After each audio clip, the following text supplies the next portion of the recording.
Hi guys, welcome to my channel capturing wings.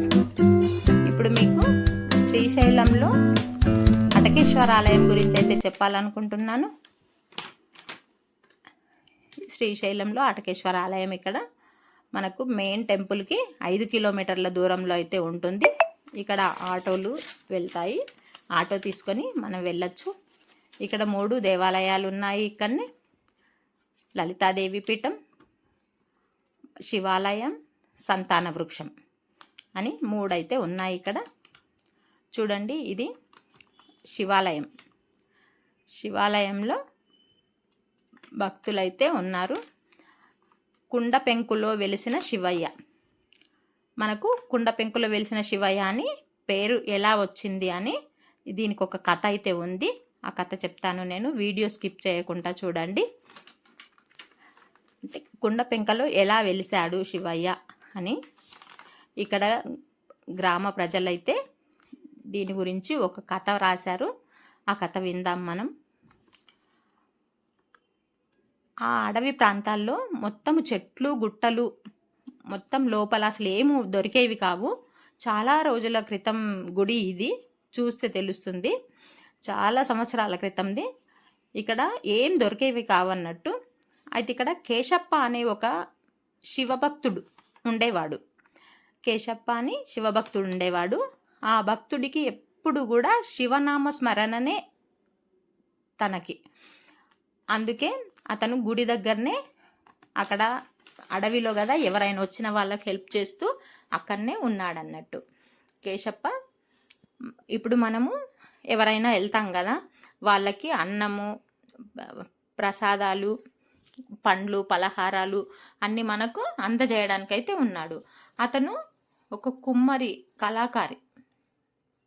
కుమ్మరి వాళ్ళు అంటే కుండలు చేసేవాళ్ళు, తెలుసు కదా, కుమ్మరి కళాకారి అన్నట్టు. అతను అక్కడ కుండలు చేసుకుంటూ, ఆయన పని ఆయన చేసుకుంటూ, వచ్చిపోయే వాళ్ళని చూసుకుంటూ శివనామస్మరణ చేస్తూ ఉన్నాడు.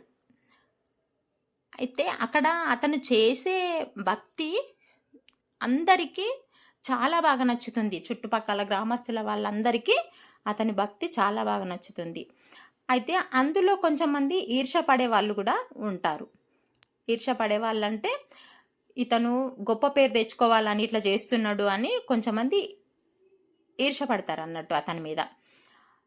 ఇతను రోజు ప్రొద్దున లేవడము, వంటలు చేసుకోవడము, మన నామస్మరణ చేయడము, శివనామస్మరణ చేయడము, వచ్చిన వాళ్ళకి వడ్డన చేయడము, పండ్లు పలహారాలు అందజేయడము, ఎప్పుడు అదే పనిగా ఉండేవాడు అన్నట్టు. అయితే కొంచెం మందికి ఈర్ష్యతోని ఉన్న వాళ్ళు, ఇతను ఏంది అందరికి గొప్ప పేరు తెచ్చుకోవాలని ఇట్లా చేస్తున్నాడు, అట్లా చేస్తున్నాడు అన్నట్టు చాలా ఈర్ష్యతోనే ఉన్నారు.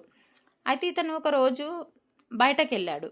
బయటకు వెళ్తే అక్కడ బయటకి వేరే దగ్గరికి ఎట్లా వెళ్ళేసరికి వేరే వాళ్ళు వచ్చేసి ఈయన చేసుకున్న కుండలు అవన్నీ పగలగొట్టేసి ఈయన చేసిన పదార్థాలన్నీ ఖరాబ్ చేసేసి కుండలన్నీ పగలగొట్టేసి వెళ్ళిపోయారు అన్నట్టు.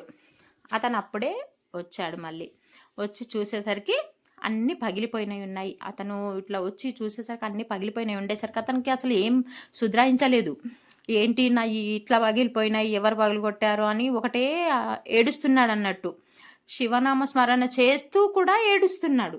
ఏంటి ఇలా జరిగింది, నేను కొద్దిసేపు వెళ్ళొచ్చాను, నేను రోజు శివనామ స్మరణ చేస్తున్నాను కదా, ఎందుకు ఇలా జరిగింది శివయ్య, ఎందుకు ఇలా జరిగింది శివయ్య అనుకుంటూ ఏడుస్తున్నాడు.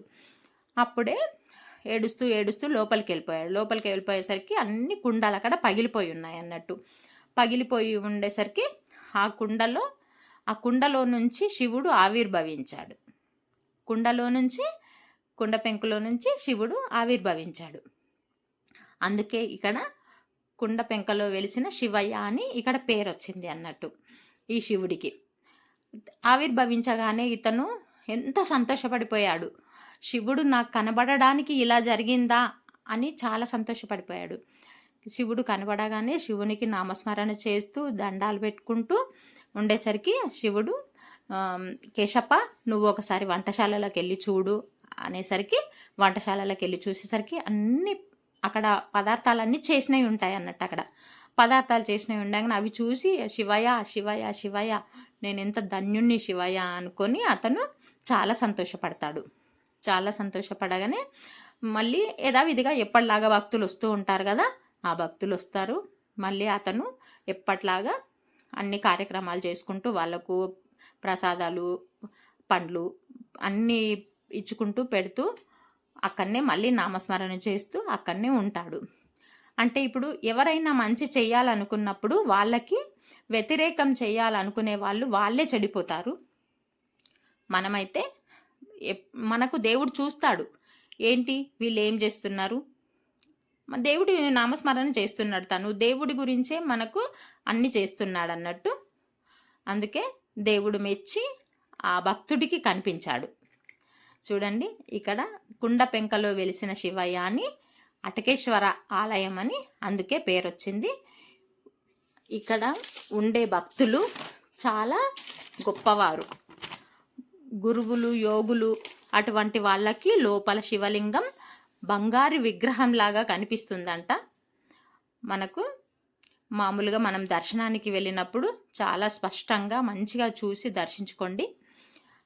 అక్కడ అన్నీ అయితే చాలా బాగా చూసుకోవాలి.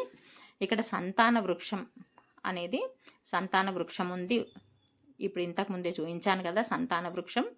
ఆ వృక్షానికి ఒక కొబ్బరికాయ, ఒక రెడ్ కలర్ బట్టలో ఒక కొబ్బరికాయ కట్టి చెట్టు కట్టి 5 ప్రదక్షిణలు వేస్తే అక్కడ మనకు సంతానం కలుగుతుందని అయితే అంటున్నారు. అక్కడ భైరవ విగ్రహం, ఆ చెట్టు కింద భైరవుని విగ్రహము 3.5 అడుగుల ఎత్తులో ఉంది. చాలా బాగుంటుంది.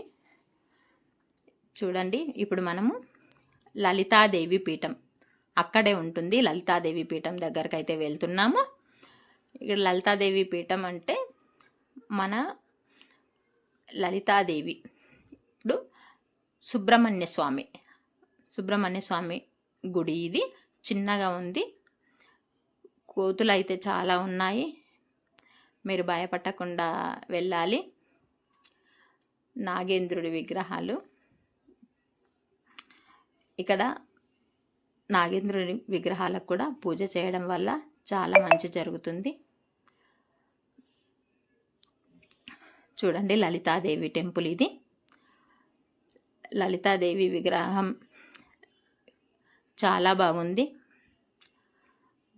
కళ ఉంది, దేవికి కొట్టచ్చినట్టుగా ఉంది. సాలగ్రామ గంగా అభిషేకము, సాలగ్రామ లింగానికి గంగాభిషేకము ఇక్కడ ఇది లోపల జరుగుతుంది. మనకిక్కడ ఒక చిన్న చెంబులో, రాగి చెంబులో ఒక పత్రి ఆకు వేసి మనకైతే వాటర్ ఇస్తారు మనం అభిషేకం చేయడానికి. ఇది సాలగ్రామలింగం అన్నట్టు మనం అభిషేకం చేసుకోవాలి. ఇక్కడ మన శ్రీశైలంలో ఎక్కడ చూసినా, ఏ రౌతుని చూసినా లింగం శివలింగం లాగా భావించి పూజ చేయడం అయితే జరుగుతుంది. ఇక్కడ వాతావరణం అంతా చాలా బాగుంది. ఇక్కడ ప్రజలని కూడా శివనామ స్మరణనే ఉంటుంది. ప్రతి ఒక్క ప్రజల కూడా శివనామ స్మరణనే చేస్తుంటారు. చూడండి గైస్, మనము అభిషేకం చేయాలనుకుంటే అటకేశ్వరం వెళ్ళి అభిషేకం చేయొచ్చు. మనకు మెయిన్ టెంపుల్లో అయితే అభిషేకం చేయనియ్యరు, ఇక్కడైతే అభిషేకం చేయొచ్చు. నా వీడియో నచ్చినట్టయితే లైక్ చేయండి, షేర్ చేయండి, సబ్స్క్రైబ్ చేయండి. బాయ్ గైస్, నెక్స్ట్ వీడియోలో కలుద్దాం.